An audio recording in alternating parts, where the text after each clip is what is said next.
Hey everyone, welcome back to another video. In this video, we are going to work through the Remediate vulnerabilities with Amazon Inspector Lab on Pwn Labs. This is a blue team lab, so we will take off our black hat, but I don't have a blue hat, so I'm just leaving my black hat on. But we are going to be on the blue team. We're going to do some vulnerability management, some vulnerability remediation. And hey, if you haven't heard of Pwn Labs, you need to check it out. Pwn Labs at pwnlabs.io. It's sort of like try hack me and hack the box, but it's all for the cloud. So they have hands-on labs, both red team and blue team, covering AWS, Azure, and GCP. Even if you sign up for a free account, I believe there's around 40 labs that are completely free that you can try out. But if you get a premium account, that's only $200 a year, super affordable for cloud training. And not only do you get access to all the premium labs, you get access to the cyber ranges. You'll get 2 every year. The most recent and first cyber range is Thunderdome, which is like an enterprise red team environment where you have to compromise AWS, Azure, and GCP and pivot throughout an enterprise environment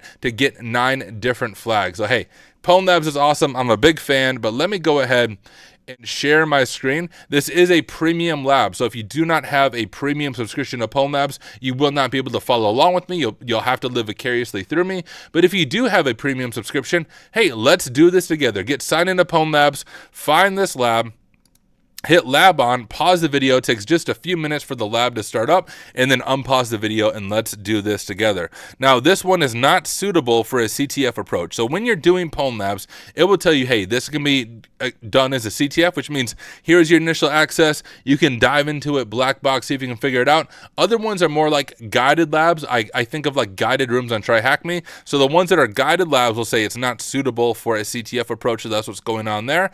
And I also want to say, you might be brand new to the cloud, brand new to AWS. All the language is confusing to you. Yo, all of it's confusing to me as well. I'm going to do my best as we work our way through this to slow down, explain some of the terminology, some of the background about what is going on. So even if you're brand new to the cloud, you've never even messed with AWS, I think you'll be able to follow along and learn something through this process.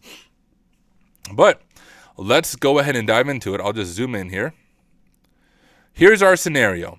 As part of our efforts to increase buy-in and to drive forward security improvements in engineering, we are collabing with the DevOps team in a security assessment of their Elastic Container Registry, image deployment templates, and Lambda function. So let me show you what to do. If you are seeking to learn this for the first time, I'm going to stop sharing because I might have to authenticate real quick. All right, here we go. So if you are just learning AWS or Azure or GCP for the first time, you're constantly going to come across phrases that are confusing to you. So let's first figure out Elastic Container Registry, and we'll ask ChatGPT, what is the in AWS? Give me a short summary, right? So this is in AWS is a fully managed container image registry. So think about Docker that allows developers to store, manage, and deploy Docker container images. It integrates seamlessly with Amazon ECS, EKS, and Lambda, which we'll talk about, providing a secure and scalable environment for container image storage. ECR simplifies the development workflow by enabling developers to push and pull container images with high availability and reliability, backed by the security and compliance features of AWS. So as you can imagine, if we have a container that has vulnerabilities in it and the DevOps team is pushing out this container or it's implementing in a workflow, hey, that's not going to be good. So we want to make sure we identify those vulnerabilities before those containers are pushed out into production. So that is our scenario. So we know that now is a place that we store things like Docker containers, but we have this new phrase that might be new to you if you're new to AWS. So let's ask about Lambda functions. How about Lambda functions? AWS Lambda is a serverless, which, you know, that's always misleading because technically there's always a server on the back end running these things, but a serverless compute service that allows you to run code without provisioning, I'll try to zoom in here, or managing servers. With Lambda, you can execute code in response to various events, such as changes to data in an Amazon S3 bucket, that's kind of where you store stuff, updates to a DynamoDB table, that's like a SQL table, or HTTP requests via API gateway. You simply upload your code. Python is one of the most popular things here, and Lambda takes care of everything required to run and scale your code with high availability. You are built only for the compute time you consume, making it a cost-effective solution for many applications. Lambda supports a variety of programming language and integrates with other AWS services, enabling you to build complex, scalable applications with ease. So what should stand out to you is the fact that we are uploading our own code.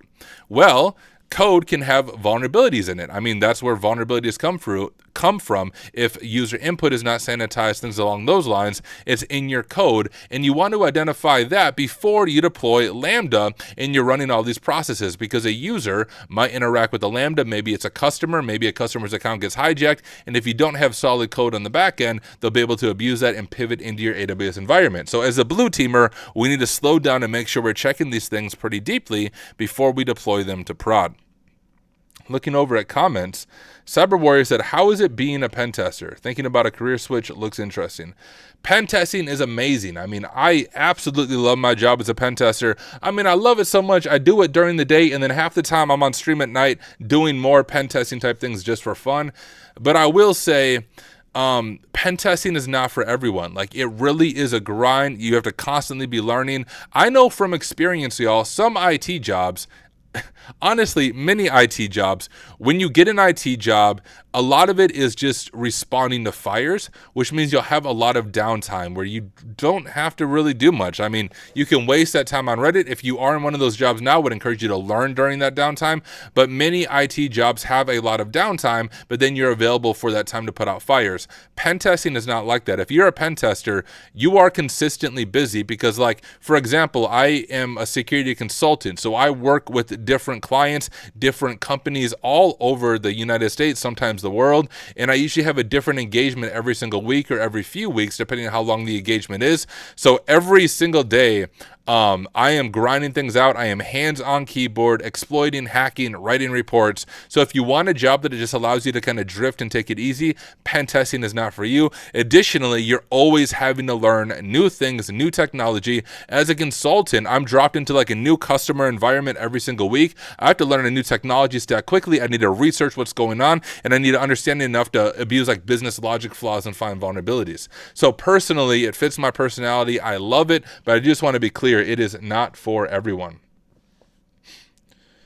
Doc G Money said, man, I've been stuck the last few days on an AI CTF. It's been super difficult here for a bit of a break. Thank you for being live. Hey, thank you, my friend, for joining. And what CTF, if you don't mind me asking? Would love to also check it out if it's like a public CTF. But let's go into here. What are our lab prerequisites? We need a basic knowledge of vulnerability classes affecting web apps. I think I have that. And hey, if you don't have it, I will explain things as we go. And a basic knowledge of Docker. So, you know what? Let's just even pause there. How about Docker? ChatGPT can probably explain it better than me. So if you don't know what Docker is, I'll just highlight some of the big things here. So it's an open source platform designed to automate the deployment, scaling, and management of applications using containerization.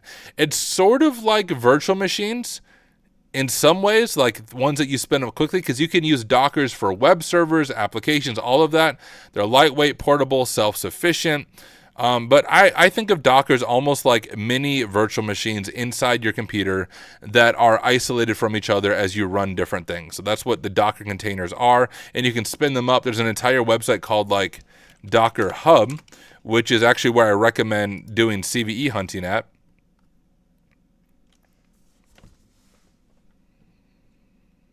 Is Docker Hub going to work? Yes, maybe. Right, so we can go to Docker Hub, and if I do like, it looks like a social media website, right? This is all in Docker Hub. Generally, if you scroll down, it will tell you exactly how you can run this image. So if I type this into my command line right now, what it's going to do is actually spin up an instance of this application on port 80, it looks like. And then we're able to log into it. It's hosted locally. We can look for vulnerabilities. We can try to exploit it. And I actually recommend this in my video on CVEs. Go to Docker Hub and just like use Docker Hub as if it's try hack me or hack the box. Spin up these images and try to find exploits in them. And if you find exploits, report them to the vendor, report them to MITRE, and that's how you can get CVEs. But that's what Docker is, and that is Docker Hub. So what are our learning outcomes? We're going to use Amazon Inspector to remediate vulnerabilities in Lambda and ECR, remember Elastic Container Registry. We're going to use various third-party tools, right, defense in depth, to assess ECR image security. We're going to evaluate risk and impact and decide whether to action or suppress findings. And here's our real world context. Vulnerability management is a key aspect of enterprise security, and it is. Actually, my first cybersecurity job was working for a large bank. Actually, it was a credit union, a large credit union, and I did vulnerability management. I think my job title was senior, I'm going to forget this. It was very long. Senior technical compliance analyst, maybe, but it was vulnerability management. Most of my job was using Nessus across a large enterprise environment. We would identify vulnerabilities, and then we would use SCCM, I think is what it was, to use PowerShell to detect and then deploy scripts to fix those vulnerabilities. So vulnerability management really is an awesome job. It pays super well. I actually took a pay cut to go from being a blue teamer to a pen tester. So I was paid more when I was a blue teamer than when I was a pen tester. Well, now I get paid more, but when I started as a junior pen tester, it was a pay cut. Now that I'm career and mid-level pen tester, I get paid now more than I did when I was a blue teamer. But that's what I did on the blue team side of things. Having always on tools that can automate the process of uncovering, I see a typo here, I'll have to let Ian know about it. Uncovering vulnerabilities is a perfect complement to manual pen testing and red teaming. Amazon Inspector can be great as part of a layered defensive suite and identify exploitable vulnerabilities in Lambda packages and code, EC2 instances, and Elastic Container Registry. And I just want to say, if you guys have any questions as I go through this, if I'm going too fast, those of you watching live, hey, go ahead and stop me, ask your question in the chat. As I finish stuff, I'll try to look over. Oh, you're doing Gandalf. The first 7 levels I beat in less than 10 minutes. This last level has me stuck and really down some deep AI rabbit holes. Really getting to understand the tech though. That's awesome. I'll have to check it out. I've only did a few levels of Gandalf. Ralph said, I recently got my PMPT cert as my first pen test cert. Just finished the course materials for PJWT from TCM. Any tips for any other certs that I can take for web hacking specifically? I think like you have the PNPT. That's a solid cert. You may not even need to get more certs. I would recommend doing the training for the website of things, but then go immediately to trying to find CVEs and open source applications with the web. I just shared a little bit about that. I have a YouTube video about that. But if you get a CVE on your resume, that's going to help you stand out more than a cert, and you can get that CVE faster than you get a cert, and it will cost you less money. All right, what up, Vin? Good to have you here. Let's keep going. A walkthrough. Let's dive in. As part of our security assessment in collaboration with the DevOps team, we'll check out their Elastic Container Registry image deployment templates and Lambda functions. First, we're going to log in as a dev user via the AWS console, and we're going to do US West 2 region. Let me explain this a little bit. If we scroll back up here, here's our access key and our secret access key. If I zoom out, it'll look a little bit better. But what these are when it comes to AWS, these are kind of like a username and a password. Your access key ID in and of itself isn't necessarily a sensitive value, though people can get your AWS account number from it, but not sensitive in and of itself. But the secret access key is. That is like your password for logging into the AWS CLI or the command line interface directly on your terminal. You can authenticate to AWS. So let me show you how we can do that. We'll do AWS configure. I'm just going to configure my main profile here, and we're going to ask for an access key ID. So let's go ahead and grab that. And then we need a secret access key. So let's go ahead and grab that. And it said we want to do US West 2. We'll hit enter, enter. And now one way to confirm that it worked is something called, it's like the who am I command, right? In Linux, you can do who am I because it's easy. Well, AWS has to make everything overly confusing. So to do this in AWS, it's AWS STS get caller identity. And there we go. We are logged into this account. We have our user ID there. We have our account number, and we have the ARN for our account, and we can see we are the dev user in the account. So far, so good. We are authenticated in. Let's keep on scrolling. We are logged in here. All right, first we checked an S3 bucket that stored the deployment templates and found the following Docker files. That's just saying, like in this scenario, we ourselves aren't checking the S3 bucket, but it's just telling us here's the scenario, here's how we got this information. Now, let's just ask this if we are new to all of this and we don't know terminology. Once again, guys, ChatGPT comes in clutch. What is a Docker file? So it's a text file that contains a set of instructions used to build a Docker image. So the Docker images we were talking about. Each instruction in a Docker file specifies a step that Docker will execute to assemble the image.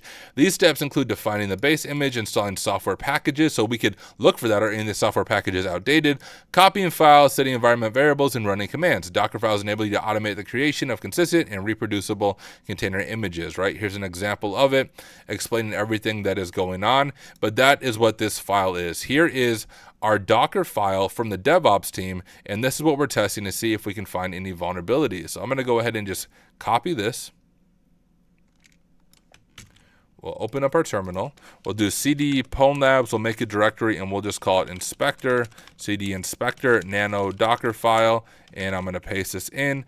And what I'm doing with nano, if you're new to Linux, nano is sort of like a Notepad on Windows. It's just a text editor. And once I type this in to save it, it's a little bit confusing, but you see this caret key right here? That means hit your control key on your keyboard. So we're going to do control X, and then it's going to say, do you want to save it? We're going to do Y, click Y on your keyboard, and then file name to write. Well, we just want to keep Docker file, so I'm going to hit enter.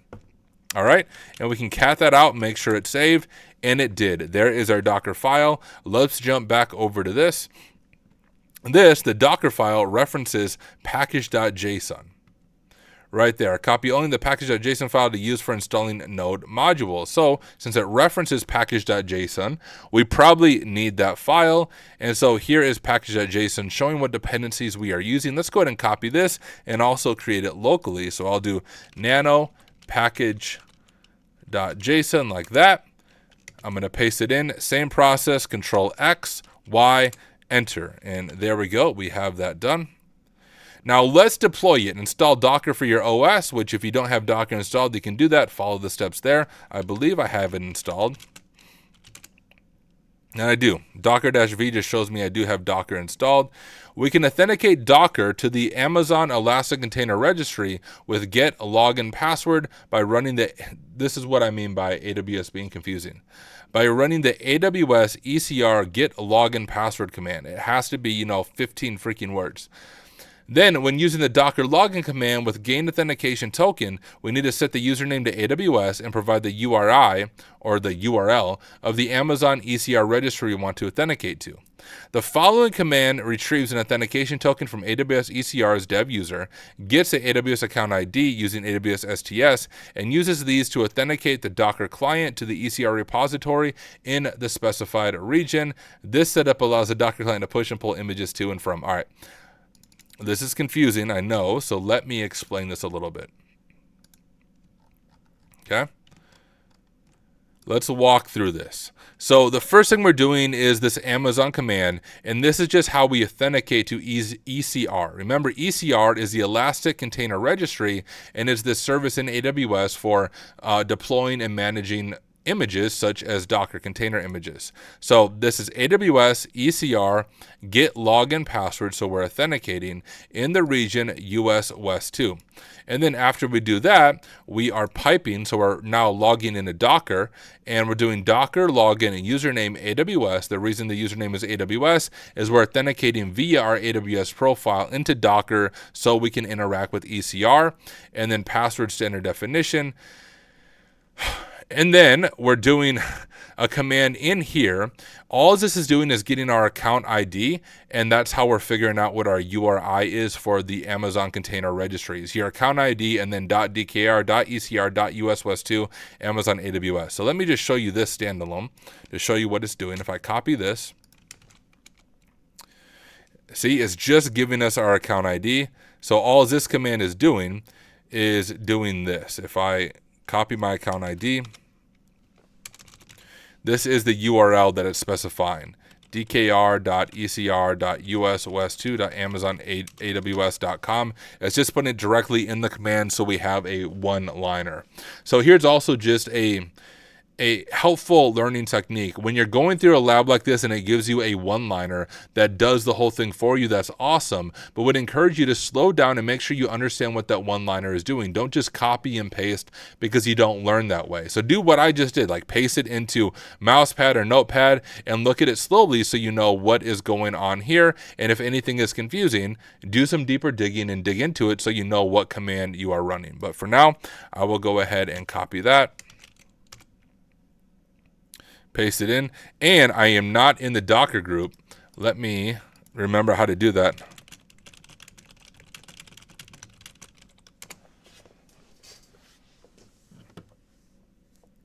Okay, that's all I have to do.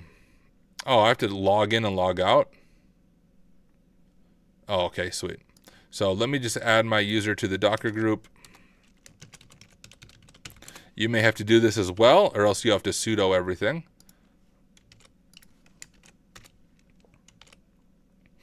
All right, let's give this a shot now. If I go back to our command that we were trying to run. Oh, let me go this.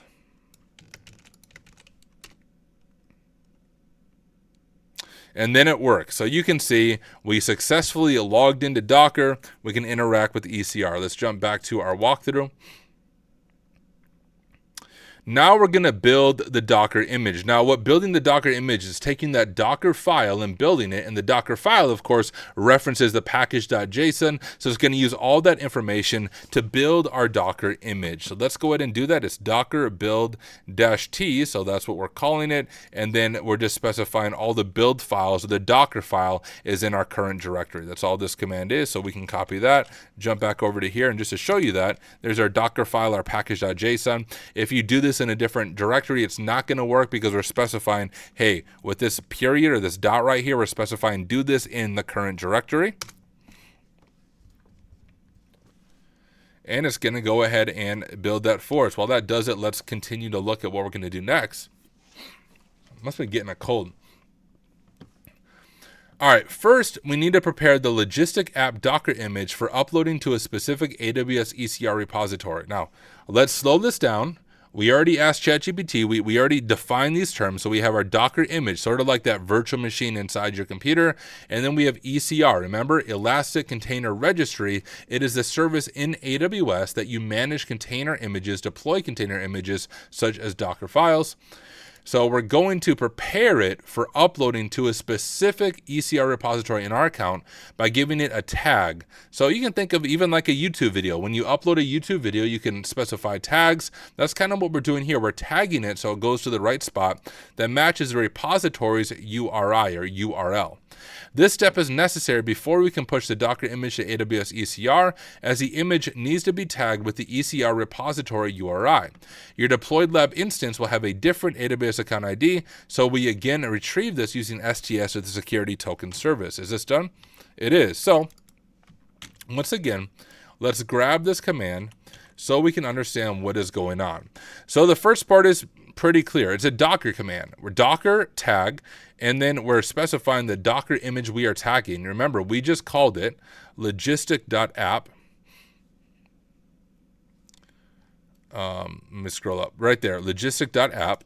So we're tagging the logistic.app, and then we're just running that same command to get our account ID, right? This is confusing when you first see it, but remember, all this is doing is getting our account ID. So really, it's just to get this URL, right? This is the URL it's given us. Like whatever your account ID is, .dkr.ecr.us west2.amazonaws.com logistic app. That is all that is doing in those parentheses, just getting our account ID. You can do it manually, but because as people do this lab, all of us are going to have different AWS account IDs. The lab guide does it this way, so people don't get confused by trying to use the wrong account ID. So we're going to tag our Docker image. All right, so far so good. Let's jump back over to the lab. It says now we can upload the Docker image to the AWS ECR. So the Docker image is built, it is tagged, we're going to upload to AWS. And let's once again look at this command line and understand what is going on. So doing Docker push, a common Docker file. So push or upload, you can think about it along those lines. Once again, this command should look familiar to you. It's just a one-liner to get our account ID, and then we're pushing it to this URL, which is the URL in AWS for ECR. Let's grab that. Let's go ahead and run it. Fingers crossed. And it looks like it is working. So it's pushing this out into AWS. When this is done, it should be in our AWS account in the US West 2 region. Let me jump over to this.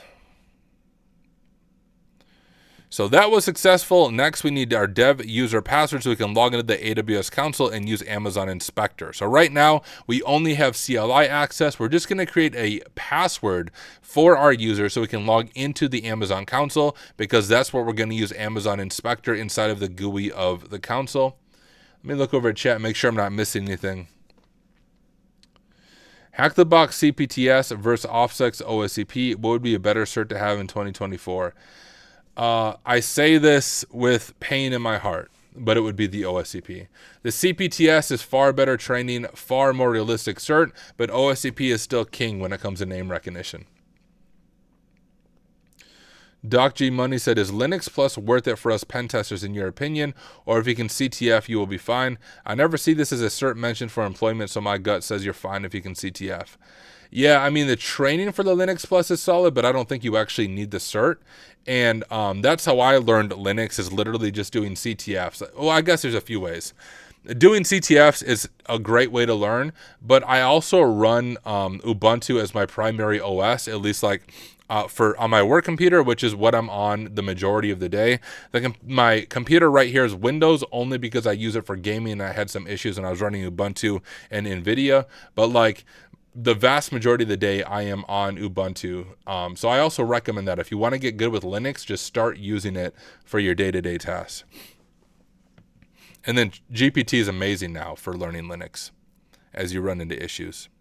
What up, Reckless Gizmo? Good to have you here. So let's go ahead and set a password for our user, and you can kind of see what this command is doing. AWS IAM update login profile. Our username is, of course, dev user, and then we're giving it a secure password. So let's go ahead and do that.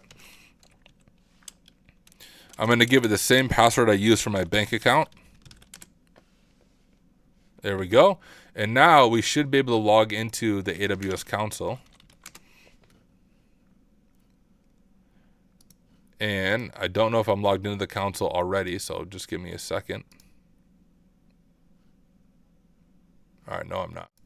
So what information we need is our account ID, our username, and our password. So we know our username is dev user, password is hack smarter123, and we need to get our account ID. There's a few different ways we can do that, but we can use this one-liner we've been using throughout the lab to get our account ID. And there is our account ID, so we'll copy that, jump back over to here, paste that in, and it should allow us to sign in. I'm actually going to pull this out just so I can tab back and forth. All right. We are logged into the account. After logging in, change the region to US West 2. So if you're new to AWS or just cloud in general, all these clouds have different regions that you deploy services in. So if you can't find a resource you're looking for, there's a good chance it's in a different region. So you can see right now we're in US East 1. We need to switch over to US West 2.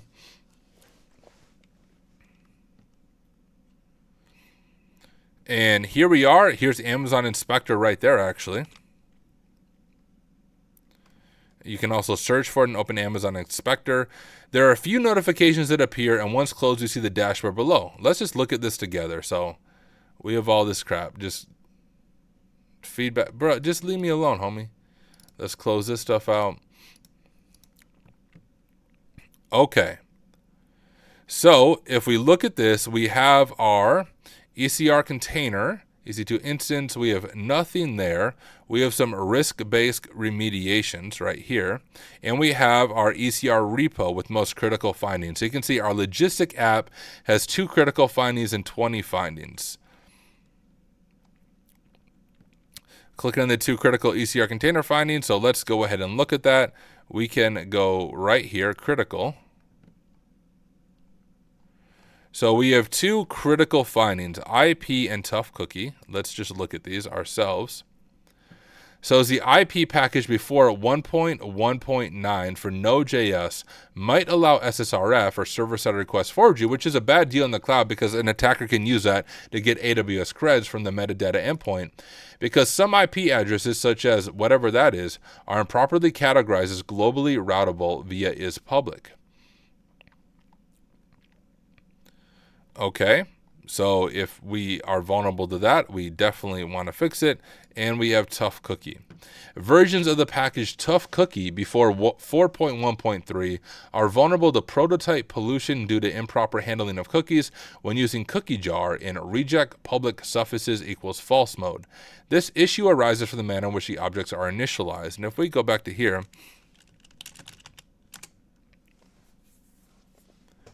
so we have tough cookie 4.1.3 before 4.1.3. So I think that is going to be a false positive. It must just be looking for the string 4.1.3, whereas ours is not actually vulnerable. The IP was 1.1.9. And we actually are at 2.0.1. I wonder why it thought we're vulnerable to that as well. Before at 1.1.9, 2.0.1. I wonder what it's using to find that information. But I think both of those are false positives. Let's look back at the lab guide. Clicking on tough cookie, we see a prototype pollution vuln, which we already found, for which a public POC is available. This can most likely result in a DOS, but potentially there are less likely edge cases for remote code execution and property injection. We can see this affects versions of tough cookie before 4.1.3. At the time of writing, the latest version of tough cookie is 4.13. This is also the version that we have included in our package.json. Is it? Sure looks like 4.1.3 to me, not 4.13. But either way, it wouldn't be vulnerable, right? See, so it's a false positive, like I said. Okay, turning to the IP package, we see that versions prior to 1.1.9, but also version 2.0.0. Oh, maybe that's why it's discovering it, because we're 2.0.1. So it's just seeing the 2.0 and saying, hey, you're vulnerable. Versions 1.1.9 and 2.0.1 are not affected. The impact is that threat actors may be able to access other services, blah, blah. I already talked about that. So we're going to create a suppression rule, which we have a lot of stuff there. Let's see if I can do it an easier way. The way we can create a suppression rule, if we go back to, I think, findings. Yeah, so here's all of our findings. We can go ahead and create a suppression rule here. And we will call this, I'm going to zoom out just so I can see the background a little bit. IP false positive. We'll say CVE 2023 42282 is a false positive and needs to be suppressed. And now we can add a filter. So we have different pieces of information we can add. Now, if you're doing this in the real world, you want to be careful that you don't accidentally suppress other vulnerabilities. I'm going to do it in an easy way, but once again, I don't recommend doing this in the actual real world because you don't want to suppress other vulnerabilities and other containers on accident that might actually be vulnerable to this. But one way we could do this is just by title, I would think. And we could say title starts with CVE 2023 42282. So once again, just want to be very clear. If you're doing this in the real world, you want it to look more like this, where you're specifying the type, all this information. I just don't feel like going through the time right now on stream to do that. So I'm just going to go by title begins with, but don't do this in the real world because you can imagine if there's another container that actually is vulnerable to this, it's not going to show up because we're suppressing anything that starts with that, right? So I'm doing it as a quick way of fixing this one. Don't do it in the real world. All right. But we did that. We can go ahead and it says our suppression rule was created. I think it takes a little bit of time to update as well. Let's create another one for this tough cookie. So we'll create a suppression rule and we'll call this tough cookie false positive. And this one is CVE 2023 26136, I think. Oh, maybe I should turn let them lock on. Right, 26136. And once again, we can do our title starts with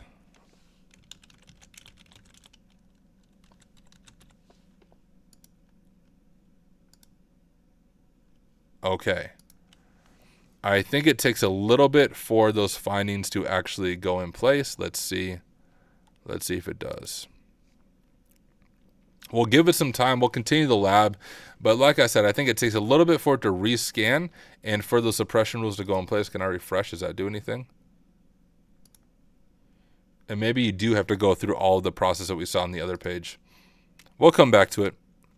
Let's just continue with the lab and see if it ends up going through. It's important to adopt a defense in-depth and detect in-depth approach to security. We can also use NPM and the NPM check updates package to identify outdated and potentially vulnerable packages. I don't even think I have NPM installed.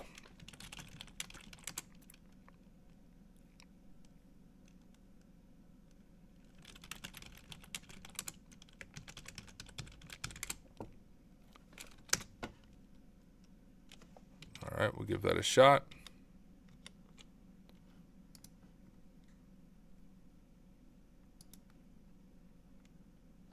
Oh, hey, look, those ones that we saw are gone now. Our suppression rule successfully got rid of those false positives. But look at this. Our total, and we have some things we'd want to deal with. I'm guessing we're going to get to it on, is it the Lambda function? We have these code vulnerabilities. We have a SQL injection and a log injection, which could lead to RCE. I bet we'll come to that. But you can see it suppressed the other finding that we wanted to suppress. And how's this going? Okay, that's taking some time. Let's look at what we're going to do. So we're going to install NPM, and then with NPM, which is the Node Package Manager, I think that's what it stands for, we're going to install just a tool via NPM that will check for update. So what it's going to do is it's going to go through our package.json, so the thing that our Docker file is referring to when we make our Docker image, and it's going to check to see if anything is outdated, which Inspector did that, but once again, this defense in depth and detect in depth is important. There are things that one tool may find that another tool may miss. So if you can imagine, we're deploying this into production, into a real world environment.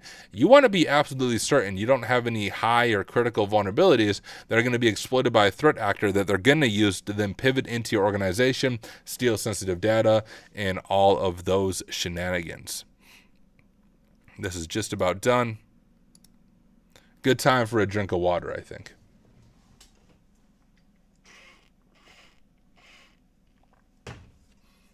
Hey, what up, Zach? Over on YouTube. Good to have you here, my friend.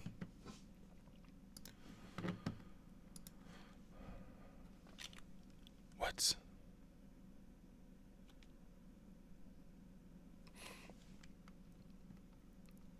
All right, who cares? YOLO. All right, let's go ahead and see if we can install this and run it.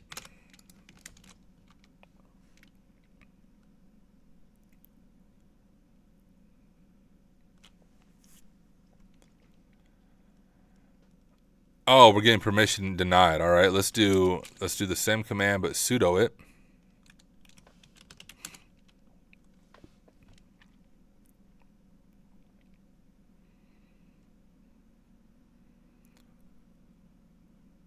Okay, so we have one thing that says, hey, this move file is depreciated. It's been moved to npm CLI FS. 67 packages looking for funding. So we have, I think, one that's depreciated. Is that what we're supposed to be looking for? Yeah, so running npm check updates or NCU reveals that the GOT and Semver packages are outdated. So do I need to run that too?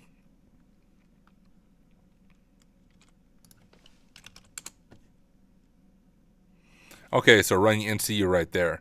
We have this depreciated package, and we have GOT, Semver, and Tough Cookie are all outdated now, right? GOT, our current one is 12.1.0. It can be upgraded to this. Semver is that. Now, you would want to make sure it doesn't break any functionality before we actually do it. But assuming that the code has been tested with later package versions, we can update our package with ncm-u, and it actually tells us that there. So let's do that, and it should automatically update our packages. There we go. Do I need to do npm install now?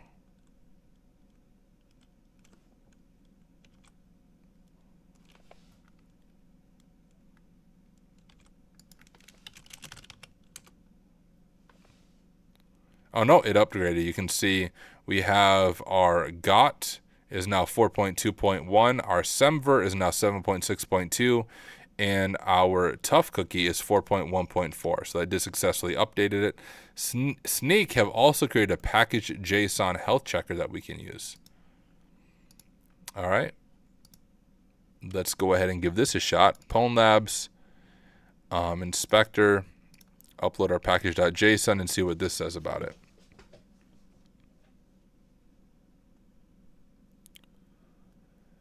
All right, so it says we have healthy, sustainable, and 2 things that need review. So let's check out these 2 things that need review ourselves first, and we'll look back at the walkthrough. So we have HTTP cache semantics, parses, cache control, and other headers, etc., etc. Oh, so the reason it needs review is its maintenance is inactive. The last release was 1 year ago. Last commit was 6 months ago. We have 1 open pull request and 9 open issues. So it's just saying, hey, it's not being maintained. So if there's a vulnerability for it, we might have some issues. And we have TaffyDB here, right here. It says security issues found. So we have this. What's this?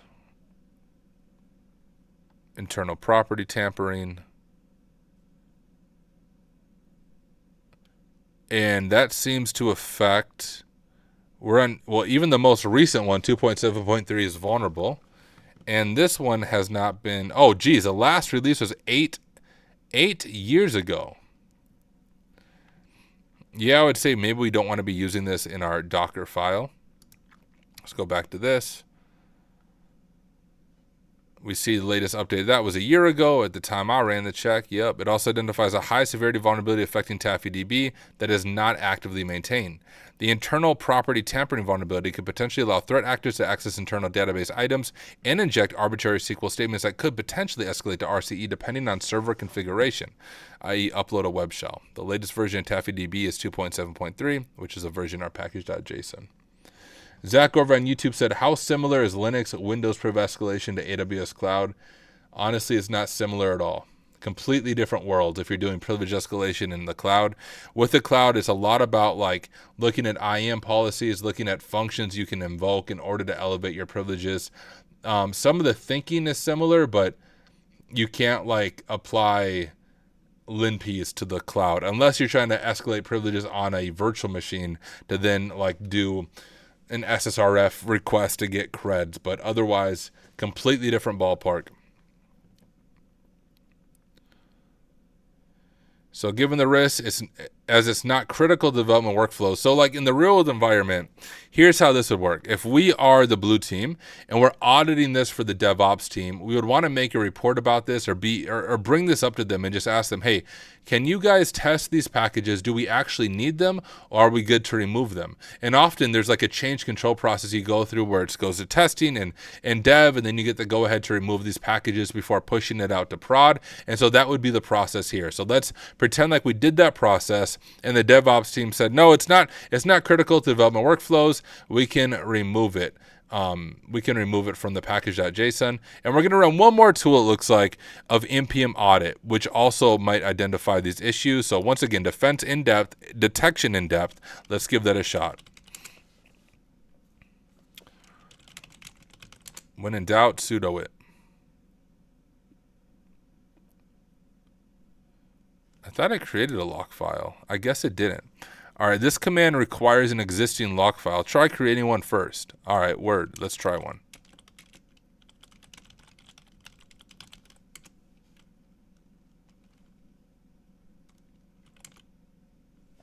I don't know what I'm doing. Isn't that what y'all told me to do? npm-i package lock only. Complete log of this run can be found here. Bro, I don't even know how to make the lock file. I thought it did automatically when you deployed stuff. Let's see if we can figure it out. Or let's rather see if our robot can figure it out.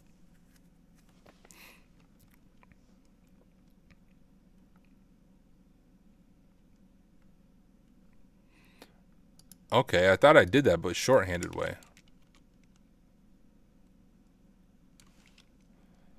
There we go.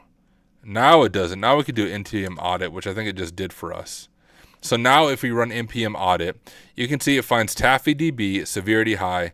TaffyDB can allow access to any datum items in the database. Yeah, that's not a good idea, and there's no fix available. So bad idea. We want to get that removed. If we jump back to our lab right here, so let's remove Taffy. Are we only removing TaffyDB? Are we removing the other one as well? The parsing thing. Oh, I think we're just removing TaffyDB. All right. So to do that, we can do nano package.json. And we can literally just delete it.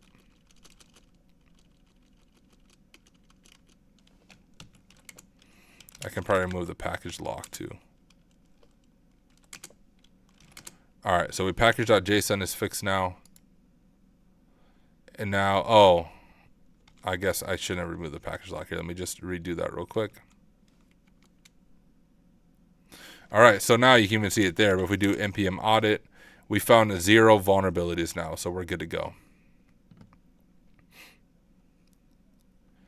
All right, now let's build our image again with the more secure package.json. So we're just going to go through those same steps we did before. I'm not going to explain this again since we explained it as we were working our way through it. So docker build t logistic app dot, that's just in our current directory. So let's go ahead and grab that.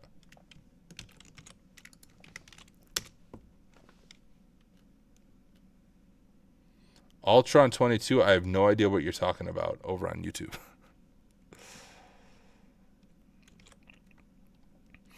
And now we're going to tag the image. These are, once again, I'm not going to explain these. These are the same commands we've already run when I was going through it in the beginning, and I slowed down and explained it then. So if you weren't here for the beginning of the video, you can either rewind the live stream and watch it. Otherwise, when I upload the standalone video, you can catch the full explanation when I was going through these commands.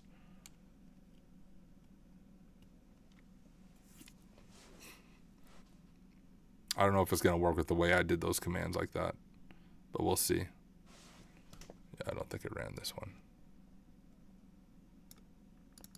Oh, maybe it did.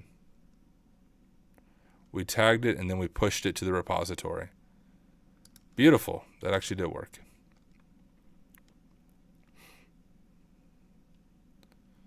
All right, let's check out the Lambda function. So what we did here is we just said, hey, we fixed the vulnerabilities in our container, our Docker image. We found the outdated files. We found the vulnerabilities there. We fixed it and we uploaded a new image to get rid of that. Now we're going to look at our Lambda functions. So remember, if we go back to ChatGPT, let's remind ourselves when we were talking about Lambda. AWS Lambda is a serverless compute service that allows us to run code. So we're looking for vulnerabilities in our code, specifically, I think, Python. At least you can do other things besides Python, but everything I always see in the real world is Python, like when I'm looking at real customer environments on Lambda functions. Often you can find secrets being stored in Lambda, which is always an interesting thing to find. But let's go ahead and check out by Lambda function. So over here on the left side of the screen, we have inspector and then findings. Bruh, quit popping that up. We'll do by Lambda function, and we have 2 Lambdas here. Customer feedback and tracking status both have at least 1 high vulnerability. DocG Money said, do you use a playbook or a checklist to go through, or what's the literal methodology you're trying to follow, or is it just expect the most wild, weird things and roll with it? I guess it depends. What do you mean?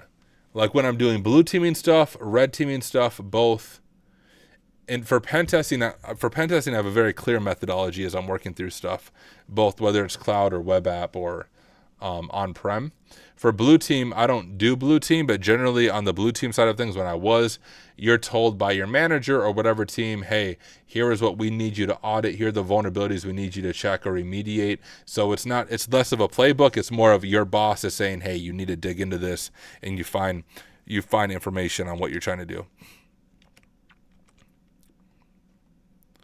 So Amazon Inspector can detect software vulns and Lambda functions and classifies them to two types. Package vulnerability, which relates to vulnerable packages within Lambda functions or their associated layers, and code vulnerability, which involves issues directly in the function's code. It is able to detect code issues that could result in cross-site scripting, injection flaws, data leak, and log injection. So I'll click on customer feedback. So look at this. We have one high, and it's a log injection. Now, if you learn this if you're studying for the OSCP, but if you can inject into logs, and then you can then access the logs, like such as a PHP web app, you can then get full RCE. So it even tells us the vulnerability location. Let me zoom in a little bit here.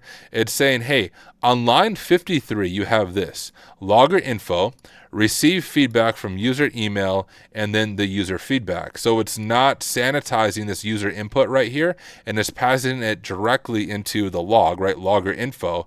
So let's say my user email is, Tyler@hacksmarter.org, but my user feedback is like a PHP RCE command that does like who am I or ls or whatever it is. And then once you view the logs, it would actually execute that command. So you can get RCE.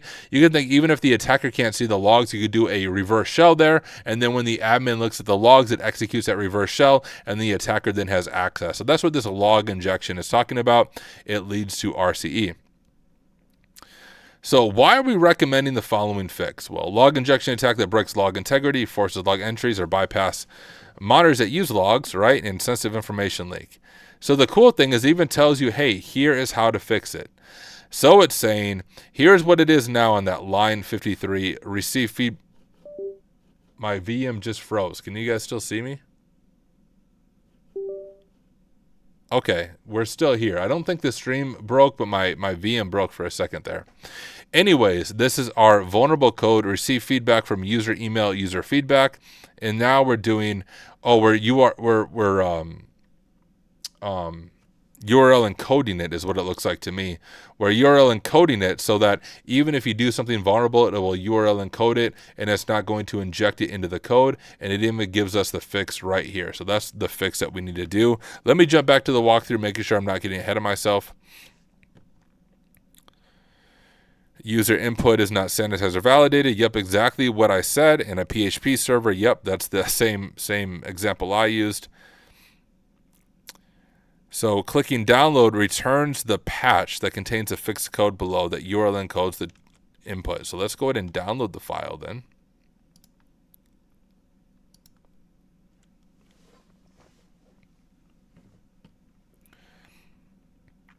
So it's just what we saw. It's saying, hey, remove this and add this.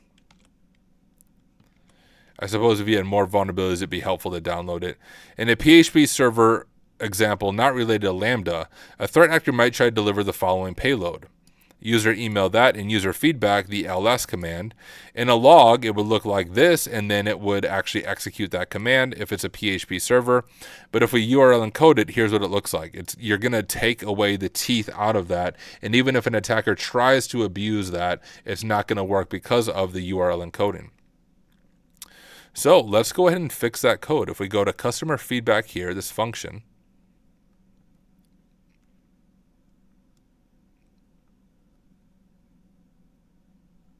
here's our code and our code source. And this is actually where when I'm doing real AWS pen testing, in this code, I often find hard-coded credentials. Like I found AD credentials here. I find Slack tokens here to publish to Slack. Either here or environmental variables, you might find some secrets. So on the pen testing or the red team side of things.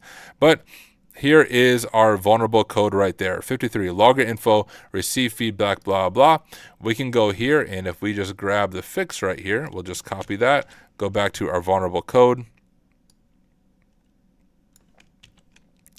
and update it. Let me get my tabbing right there. So now we're just URL encoding that feedback, and that should fix it. We can go ahead and deploy that fix. And now we updated the customer feedback. Congratulations. We fixed a vulnerability thanks to AWS. And it says after a short while, we'll see the finding is removed. I don't know how long a short while is. Let's just go back to by vulnerability, all fine, or by Lambda function. So it's still showing it now.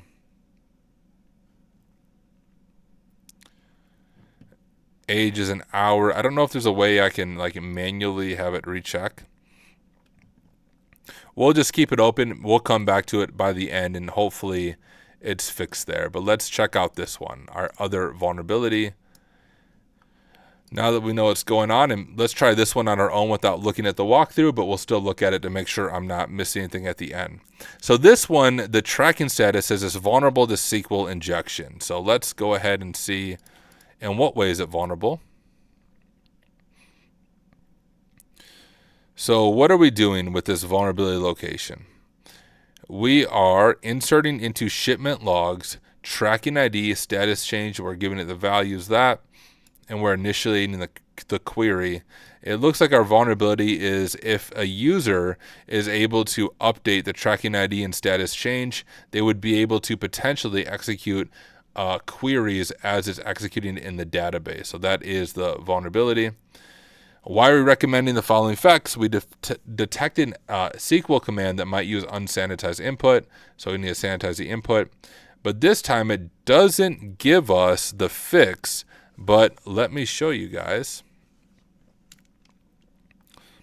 the power of AI. It's actually a pretty easy fix you could do yourself, but here's the vulnerability right here. That's the vulnerability. Let's see how good AI is at discovering this and fixing it. Let's go over here and we'll just say, hey, fix the SQL injection vuln in this code, please. Let's see if it identifies it. It should fix this right here.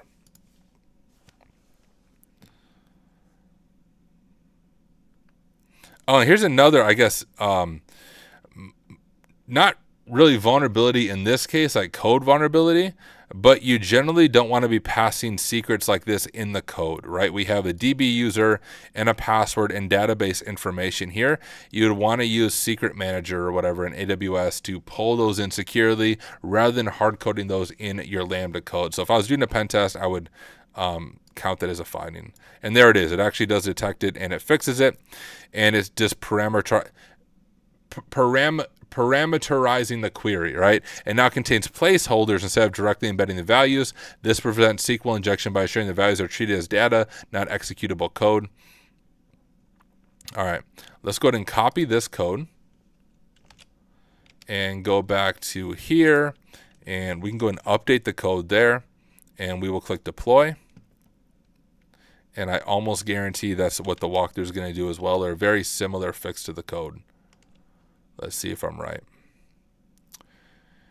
SQL injection, user provided input must be sanitized before being used to generate SQL database query. Tag and create and use blah, blah. We can update the Lambda code function to use parameterized queries to ensure that the input data is treated purely as data and not executable code, effectively preventing SQL injection. So, yep, same exact thing we did. And actually, it looks like the flag is there as well, but we'll come back to that.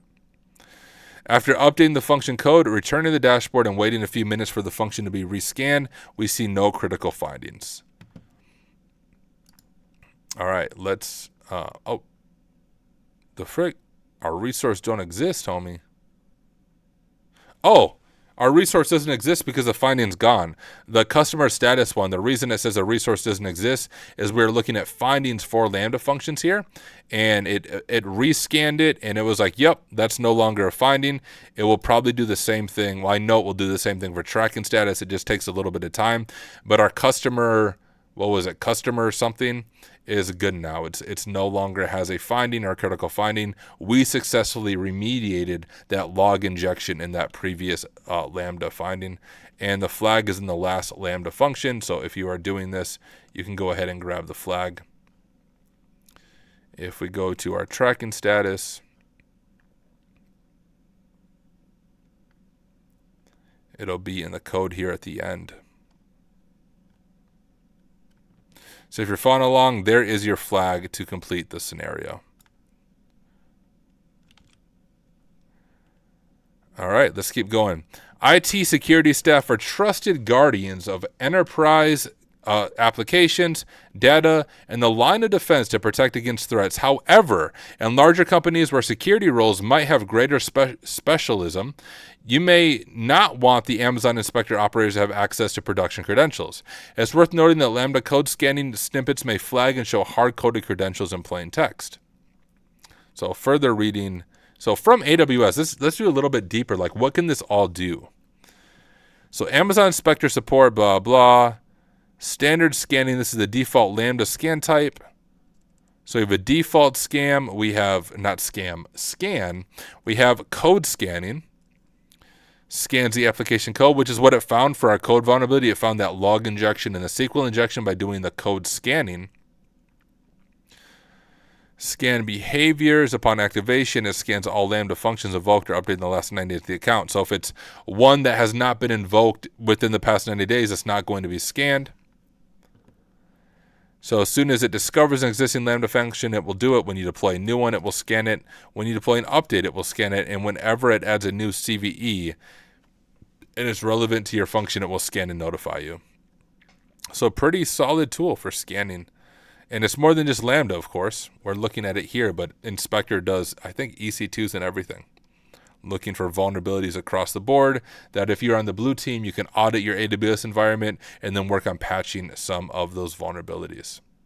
But hey, for those of you watching on YouTube, especially the recording of this, want to thank you for taking the time working through this lab with me. Hope you learned something interesting on Amazon Inspector, vulnerability management, vulnerability patching, code review. We demonstrated all of that in this video. So hey, hope you found it helpful. Thank you for being here, and I will see you in the next one.